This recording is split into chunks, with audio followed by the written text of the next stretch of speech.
Agora no seu rádio. JD1 no ar. As principais notícias do estado, do Brasil e do mundo. JD1 no ar. JD1 no ar. Apresentação Wesley Paiva. Apoio Senar MS. Transformando vidas. Olá, quarta-feira, dia 21 de fevereiro de 2024. A partir de agora, eu, Wesley Paiva, apresento o JD1 no ar com as principais notícias do estado, do Brasil e do mundo. Em parceria com 32 emissoras de rádios FM em Mato Grosso do Sul, o JD1 no ar tem o apoio do Senar MS Transformando Vidas. E vamos conferir os principais destaques de hoje. Destaques do dia. Senado Federal aprova projeto de lei que acaba com as saídas temporárias de presos em feriados e datas comemorativas. Pronunciamento do presidente do Senado pede retratação do presidente Lula ao povo de Israel. IBAMA completa 35 anos com desafios de orçamento e valorização profissional. E 3 jogos do estadual sul-mato-grossense movimentam a quarta-feira. Está no ar. JD1 no ar. JD1 no ar. E agora vamos conferir como fica o tempo e o clima no dia de hoje. Do Clima Tempo Nacional, Luísa Cardoso. JD1 no ar. Previsão do tempo. Nesta quarta-feira, o cenário ainda vai ser muito parecido sobre o Brasil.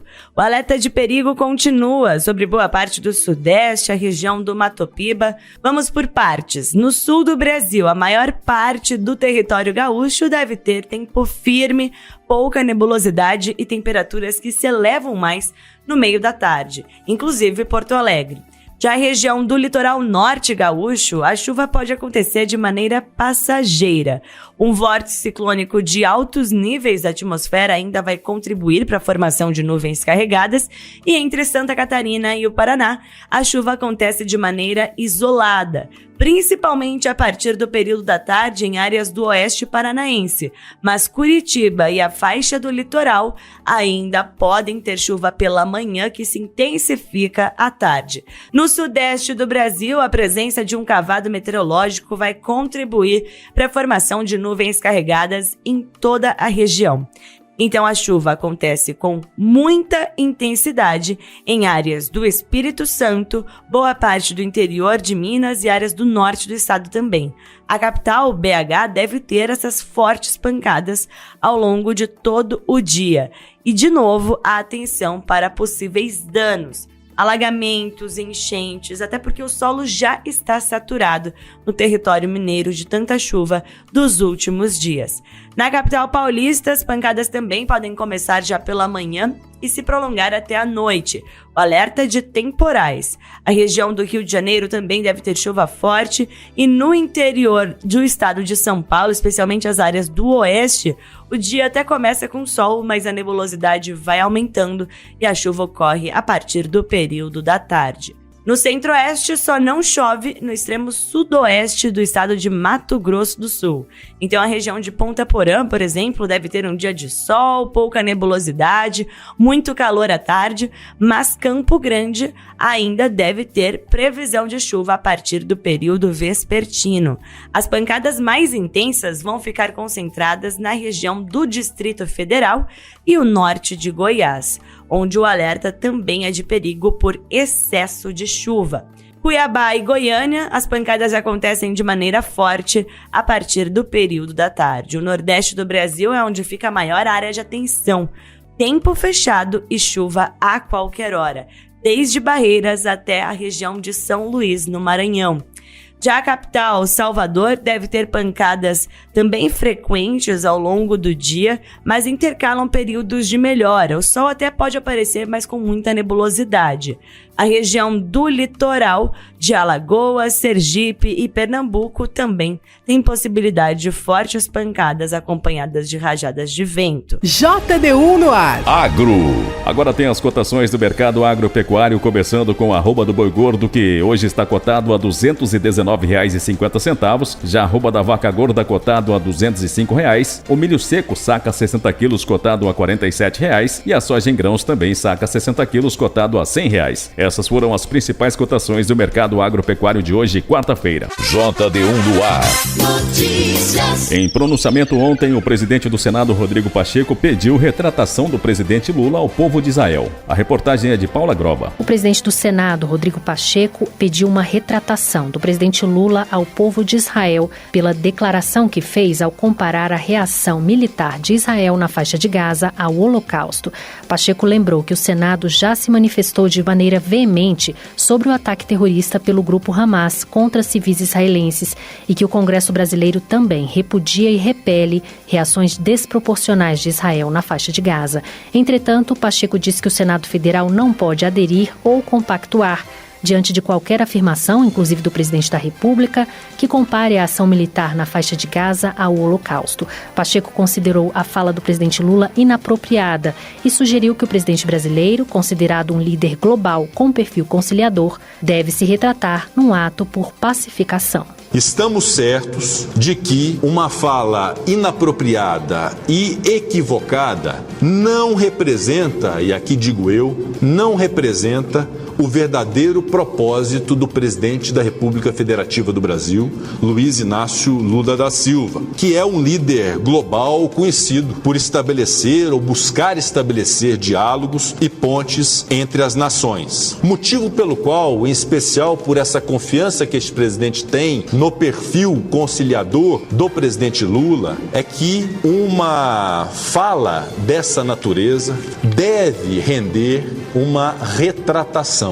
A fala do presidente Rodrigo Pacheco foi acompanhada de apartes de senadores governistas e da oposição. O senador Rogério Marinho, do PL do Rio Grande do Norte, elogiou o tom pacificador do discurso de Pacheco e disse que o conflito choca o mundo e que a situação é extremamente delicada. Ele sugeriu que o chanceler brasileiro, Mauro Vieira, venha ao Senado esclarecer de que forma a política externa brasileira está sendo colocada em prática, já que, segundo Marinho, a fala do presidente Lula coloca o país num patamar complicado em relação à comunidade internacional. Quer saber como duas letrinhas viram notícias no seu WhatsApp? Facinho, facinho. É só mandar um simples oi para o JD1 981 35 98 88. Nossa, até o nome não é fácil de lembrar. Cadastre 981 35 98 88 no seu WhatsApp e escreva apenas Oi. As principais notícias de Mato Grosso do Sul, do Brasil e do mundo bem aí, Na palma da sua mão. Deu oi, virou notícia. JD1Noticias.com. JD1Noticias.com. JD1Noticias.com. A notícia no seu celular. E agora da nossa central de jornalismo, a repórter Sara Chaves tem mais notícias que estão em destaque no portal JD1. Olá, ouvintes do JD1 no ar. Uma mulher identificada como Eliane Pereira dos Santos, de 51 anos, morreu na terça-feira após ficar 2 semanas internada em decorrência de queimaduras que sofreu no rosto enquanto fazia um café em casa no bairro Los Angeles, em Campo Grande. O acidente doméstico aconteceu no dia 6 de fevereiro, ainda pelas primeiras horas da manhã do dia, quando a mulher ia passar um café, mas acabou se queimando. Ela foi socorrida por vizinhos e levada para a Santa Casa, onde deu entrada com queimadura no rosto, pneumonia associada à ventilação mecânica e síndrome da angústia respiratória grave. Eliane ficou internada por vários dias, mas no início da tarde de ontem teve o quadro agravado e não resistiu às complicações. O caso da morte de Eliane, que morreu após queimaduras de café, foi registrado como morte a esclarecer em Campo Grande. O Senado Federal aprovou ontem o projeto de lei que acaba com as saídas temporárias de presos em feriados e datas comemorativas. Como os senadores fizeram mudanças, a proposta será analisada novamente pela Câmara dos Deputados, que aprovou o projeto em 2022. A legislação atual prevê a saída temporária, conhecida como saidinha, para condenados no regime semiaberto. Eles podem deixar a prisão 5 vezes ao ano para visitar a família em feriados, estudar fora ou participar de atividades de ressocialização. O projeto, que proíbe a saidinha do presos com a nova mudança, após analisado pela Câmara, ainda deve ser sancionado pelo presidente Lula. E em Maracaju, uma mulher foi agredida e esfaqueada por flagrar outras 2 mulheres namorando no banheiro de um bar enquanto os maridos estavam no estabelecimento. A vítima contou para a polícia que, ao entrar no banheiro, viu a movimentação das duas mulheres e, assim que uma delas saiu da cabine do banheiro, foi até o marido e cochichou no ouvido dele. Irritado ao saber que outras pessoas descobriram seu chifre, o homem logo foi até a direção da vítima para agredi-la com socos, chutes e uma facada na região do tórax. O corpo de bombeiros foi acionado e a vítima foi encaminhada para o Hospital Soriano Corrêa da Silva, em Maracaju. O caso está sendo investigado pelos policiais locais. Sara Chaves para o JD1 no ar. JD1 no ar. Apoio Senar MS, transformando vidas. Com o aumento nos casos de dengue e Covid-19, muita gente fica em dúvidas com os sintomas. Vamos saber a diferença na reportagem de Cleide Lopes. Segundo o Ministério da Saúde, o Brasil pode registrar até 4.200.000 casos de dengue em 2024. As ações de combate ao mosquito Aedes aegypti estão sendo intensificadas em todo o país. Mas uma das dificuldades da população é identificar a doença, já que os sintomas são muito parecidos com outras viroses, como a gripe. A bibliotecária Amanda Souza, de Brasília, está com dengue e conta que um dos primeiros sinais foi a indisposição. Eu comecei a sentir os sintomas da dengue: indisposição, dor no corpo, estado quase febril. Embora as duas doenças sejam causadas por vírus, a transmissão ocorre de forma diferente. A dengue é adquirida por meio da picada da fêmea do mosquito Aedes aegypti. Normalmente, a primeira manifestação é febre alta, de início repentino, acompanhada de dor de cabeça, dores no corpo e nas articulações, além de prostração, fraqueza, dor atrás dos olhos e manchas vermelhas na pele. Já a gripe também traz indisposição e dores no corpo, mas é uma infecção respiratória causada pelo vírus influenza. O infectologista do Hospital Universitário de Brasília, André Bon, explica que os sintomas respiratórios, como tosse e coriza, são a principal marca de doenças como a gripe e a Covid-19. Então, a febre, a dor no corpo, a dor de cabeça, está presente em todas essas infecções. O que vai diferenciar é a presença de sintomas respiratórios. A dengue não é uma infecção de vias aéreas superiores, ela não causa sintomas respiratórios, enquanto a influenza e a Covid-19 costumam ter com muita frequência sintomas respiratórios. Então, tosse, a congestão nasal, nariz escorrendo. Então, os sintomas respiratórios eles tendem a predominar nas infecções por influenza e por Covid-19. Em caso de suspeita de ambas as doenças, o Ministério da Saúde orienta a aumentar a hidratação e evitar a automedicação. E, em seguida, realizar teste para descartar ou identificar a doença e iniciar o tratamento adequado.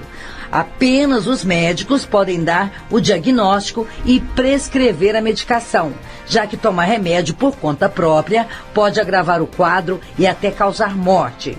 Por isso, o Ministério recomenda que as pessoas busquem a unidade de saúde mais próxima. É importante também manter os cuidados em casa para evitar a proliferação do mosquito da dengue, como, por exemplo, não deixar a água parada, esvaziar garrafas e pneus, colocar areia nos vasinhos de planta e tampar as caixas d'água. Reportagem Cleide Lopes. JD1 no ar. Esporte. E agora Dininho Almeida tem as últimas notícias esportivas.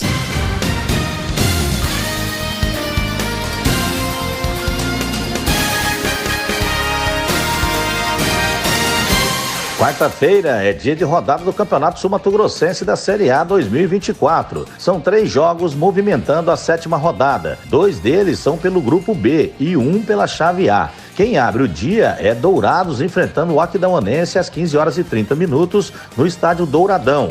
O Dourado é o único classificado do Grupo B nas quartas de final. O Aquidauanense é o segundo do grupo com 8 pontos. Outro duelo da chave é o Novo enfrentando o Corubaense no estádio Sotero Zarate, às 19h. A briga é direta contra o rebaixamento. Confira a classificação do Grupo B. Dourados 12 pontos, Aquidauanense 8, Corumbaense 5 pontos, Iviema 4 e Novo 4. No grupo A, a briga é por posição, porque os classificados às quartas de final e o rebaixado estão definidos. O Náutico jogará a Série B de 2025. O jogo do dia é Coxim enfrentando o Operário às 18 horas no estádio André Borges. O jogo entre Náutico e Portuguesa foi adiado para o dia 29 de fevereiro, às 19 horas, por conta da disponibilidade do estádio Jacques da Luz. Confira a classificação do grupo A. Operário 13 pontos, Costa Rica 9 pontos, Portuguesa 8 pontos, Coxim tem 7 pontos e o Náutico 0 ponto. Copa Libertadores da América. O Bragantino estreou ontem contra o Águilas Douradas e ficaram no 0-0. Aurora e Botafogo começam nesta quarta-feira, às 20 horas e 30 minutos, horário de Mato Grosso do Sul, no estádio Félix Caprides, em Cochabamba, na Bolívia, a decidir uma vaga na terceira fase da Conmebol Libertadores 2024. O Botafogo de Thiago Nunes inicia a competição continental nas preliminares pela terceira participação consecutiva. O clube nunca foi eliminado antes da fase de grupos na história do torneio. A equipe boliviana foi a última classificada para esta edição da Libertadores. Ganhou a vaga por conta do título do Bolívar na Copa Nacional. A equipe de La Paz já tinha vaga garantida como campeã do país. A provável escalação do técnico Maurício Storia está: David Acoloco, Ramiro, Balivian, Luiz René Barbosa, Nelson Amalídia, Ezequiel Michele e Jair Torrico. Carlos Sejas, Dário Torrico, Serginho Martins Alianz e Jair Reynoso. Já o Botafogo do Thiago Nunes deve vir com Gatito Fernandes, Damian Soares, Lucas Halter, Alexander Barbosa, Hugo, Marlon Freitas, Tietê, Eduardo, Tavarino, Victor Sá e Tiquinho Soares. Além do jogo entre Aurora e Botafogo, entra em campo hoje pela Libertadores, o Puerto Cabello enfrentando o Nacional do Uruguai e o Nacional do Paraguai enfrentando o Atlético Nacional. Copa do Brasil, os jogos de ontem: Porto Velho 1, Remo 0, Botafogo de São Paulo 2, Nova Venécia 1. E a primeira fase da Copa do Brasil continua hoje com vários jogos. O Real Brasília enfrenta o São Raimundo, o River do Piauí enfrenta o Ipiranga,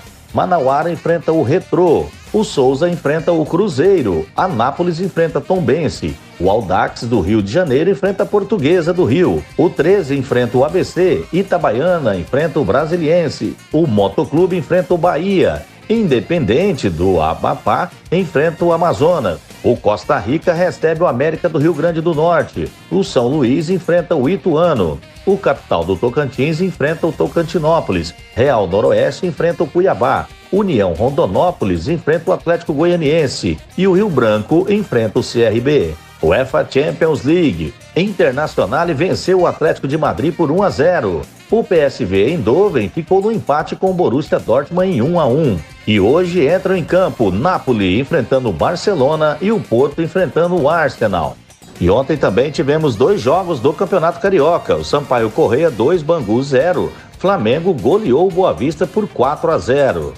Copa do Mundo de Futebol de Areia. Ontem tivemos o Belarus vencendo a Colômbia por 4-1. O Portugal venceu o Omã por 3-2. Japão goleou o Senegal por 6-4. E o Brasil venceu o México no jogo apertado por 4-3. Eu sou o Dininho Almeida e esses foram os destaques esportivos do JD1 no ar. JD1 no ar, direto de Brasília. A Câmara avalia plano de atenção à saúde voltado aos homens. A reportagem é de João Gabriel Freitas. Avança na Câmara dos Deputados a regulamentação da política de atenção integral à saúde do homem.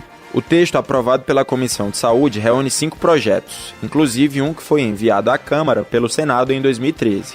As propostas acrescentam à política de saúde pública ações de prevenção e tratamento de doenças que acometem predominantemente a população masculina. Além disso, o texto aprovado inclui na lei a campanha Novembro Azul, dedicada a ações de prevenção ao câncer de próstata e de promoção da saúde do homem. Atualmente, a campanha é uma iniciativa do Ministério da Saúde e não está prevista em lei. Por sugestão da deputada Flávia Moraes, do PDT de Goiás, o relator na comissão, o deputado Diego Garcia, do Republicanos do Paraná, também incluiu na proposta o cuidado com o câncer coloretal em homens.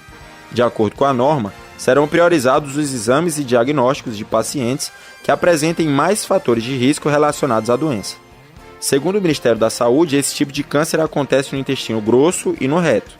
A doença é tratável e, na maioria dos casos, curável ao ser detectado com antecedência, ou seja, antes que se espalhe para outras partes do corpo. Diego Garcia cita em seu parecer que já existe uma política de atenção à saúde do homem estabelecida pelo governo federal no SUS. Porém, o parlamentar argumenta que a iniciativa não invalida o projeto, será mais um incentivo à disseminação de informação. Você permite o maior acesso à informação, que é fundamental principalmente diante desse quadro, desse cenário, muitas vezes de resistência por parte do homem, arruma 1000 desculpas para evitar ter que fazer uma consulta, fazer um exame, promove também a inclusão dos homens e aumenta a procura dos mesmos ao profissional de saúde, ao médico e a realização desses exames que são tão necessários. A proposta de regulamentação da política de atenção integral à saúde do homem segue para análise da Comissão de Finanças e Tributação. De Brasília, João Gabriel Freitas. E o IBAMA completa 35 anos com desafios de orçamento e valorização profissional. Os detalhes na reportagem de José Carlos Oliveira. Os 35 anos do Instituto Brasileiro do Meio Ambiente e Recursos Naturais Renováveis foram celebrados em sessão solene no plenário da Câmara dos Deputados. Em mensagem escrita, o presidente da Câmara, Arthur Lira, lembrou que o IBAMA surgiu de lei aprovada pelo Congresso em fevereiro de 1989 e oriunda da valorização de temáticas ambientais incorporadas pela Constituição de 1988, promulgada 4 meses antes. Como autarquia vinculada ao Ministério do Meio Ambiente, o novo órgão recebeu a missão de executar as políticas nacionais ligadas a licenciamento ambiental, fiscalização do uso sustentável dos recursos naturais, além de monitoramento e controle da qualidade ambiental. 35 anos depois, o presidente do IBAMA, Rodrigo Agostinho, deixou bem claros os atuais desafios do órgão, relacionados principalmente à necessidade de valorização dos servidores e aporte orçamentário. É uma instituição que chegou a ter mais de 6 mil servidores, hoje tem pouco mais de 2.500 servidores e perderemos para a aposentadoria, nos próximos 3 anos, cerca de 1.000 servidores. Temos um desafio de repensar o IBAMA. Desde o ano passado, estamos numa construção de um planejamento estratégico que não é fácil e eu não tenho dúvida que não será consensual, para que de fato a gente possa atuar na raiz dos problemas ambientais brasileiros. A ministra Marina Silva fez questão de encaminhar na integralidade a proposta dos servidores para o Ministério da Gestão, obviamente sabendo das limitações. Ex-deputado federal e ex-coordenador da Frente Parlamentar Ambientalista, Agostinho acrescentou que esse reforço de pessoal e de recursos financeiros é fundamental para o Brasil lidar com realidades contrastantes, como a de possuir a maior biodiversidade de fauna e flora do mundo e, ao mesmo tempo, ser o país que mais derruba e queima florestas e reunir o maior número de espécies ameaçadas de extinção. O elevado uso de substâncias químicas e poluentes é outro desafio, sobretudo em tempos de mudanças climáticas. O presidente da Associação Nacional dos Servidores da Carreira de Especialista em Meio Ambiente, Kleberson Zavascki, listou uma série histórica de avanços e ameaças em 35 anos de IBAMA. O IBAMA melhorou processos, protegeu a fauna e a flora, criou projetos de vanguarda, ampliou o número de unidades de conservação quando ainda não existia o ICMBio, ajudou a diminuir o desmatamento, criou sistemas de monitoramento e acompanhamento, instituiu centros de pesquisa, melhorou as concessões e licenças ambientais. Por diversas vezes, os servidores foram ameaçados por invasores, criminosos fortemente armados, grileiros de terras e saqueadores, infratores ambientais, garimpeiros clandestinos. A associação também denunciou perseguições aos servidores ao longo do governo Bolsonaro e destacou a atual retomada da governança ambiental, mesmo com restrições logísticas. Autor do pedido de sessão solene em homenagem ao IBAMA, o coordenador da Frente Parlamentar Ambientalista, deputado Nilton Tato, do PT de São Paulo, fez questão de citar resultados da atual gestão, como a redução em mais de 50% nos alertas de desmatamento na Amazônia até o fim de novembro do ano passado e os aumentos de 114% nos atos de infração, de 153% na destruição de equipamentos usados em crime ambiental e de 72% na apreensão de produtos ilegais, como madeira, na comparação com a média dos 4 anos anteriores.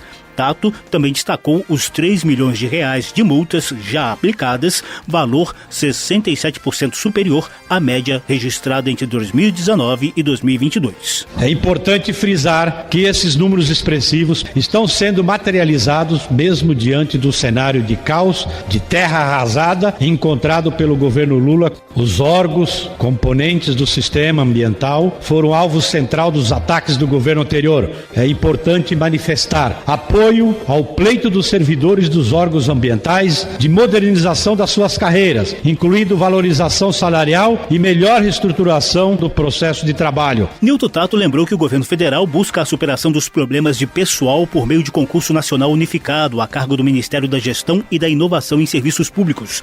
Quanto à valorização salarial, o deputado avalia que o parlamento poderá intermediar a reivindicação dos servidores do IBAMA junto à equipe econômica. De Brasília, José Carlos Oliveira.